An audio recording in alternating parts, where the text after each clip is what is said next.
అమ్మా ప్లీజ్ అలా మాట్లాడొద్దు. నువ్వు చెప్పినట్టే నడుచుకుంటాను. ప్లీజ్ అమ్మా.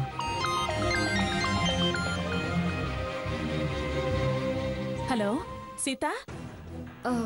అత్తయ్య గారు. ఏంటమ్మా? నేను మీ అబ్బాయితో మాట్లాడాలి. అది నువ్వెప్పుడో చెప్పావు కదా.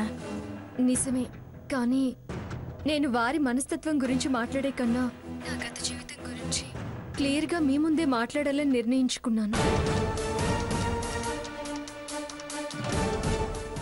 అందుకే ఇంకా పోస్ట్పోన్ చేయడం ఎందుకని మీకు ఫోన్ చేస్తున్నాను. మీరు మీ అబ్బాయిని తీసుకొని గుడికి రాగలరా?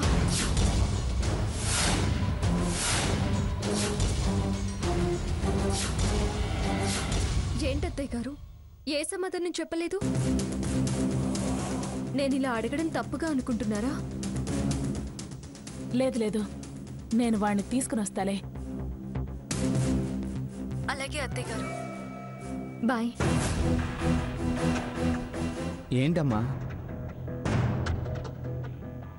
సీత మనిద్దరిని గుడికి రమ్మందిరా. మరి ఎలా? అదే ఆలోచిస్తున్నాను.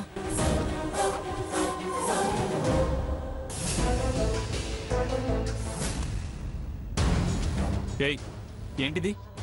ఆ గదిలో సామానంతా ఈ గదిలోకి ఎవరు మార్చారు? ఎందుకో తెలుసుకో చూద్దాం. నువ్వు నాకేం టెస్ట్ పెట్టదు గానీ ఎందుకు మార్చావు? ఎవరిని అడిగి మార్చావు? నేను కడుపుతో ఉన్నానుగా. అలా మెట్లెక్కి దిగడం మంచిది కాదంటే. కొట్టానంటే మొహం పగిలిపోతుంది. కడుపా కాకరకాయ? నీ డ్రామాలన్నీ గ్రానీ దగ్గరే, నా దగ్గర ఆడకు. డ్రామా ఆడేవాళ్ళు ఎవరి దగ్గరైనా ఆడతారు. నీతో నాకు ఆర్గ్యుమెంట్స్ అనవసరం. నువ్వొచ్చి నాతో మాట్లాడుతున్నావా, నేనొచ్చి నీతో మాట్లాడుతున్నానా? అడిగిన దానికి సమాధానం చెప్పకుండా వెధవ కబుర్లు చెప్తావే. ఎందుకు గది మార్చావు? నాకు చెప్పకుండా ఎందుకు మార్చావు? అంతా నీ పెత్తనమేనా? పిచ్చి పిచ్చి వేషాలు నా దగ్గర వేయొద్దు. పెత్తనం అదేం కట్టుకోలేదు.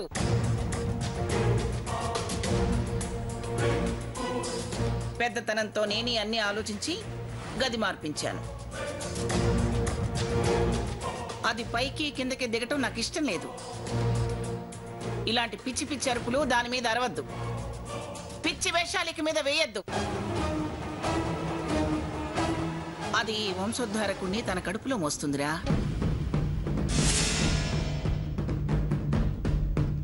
దాని పల్లెత్తు మాట ఎవరన్నా నేను సహించను.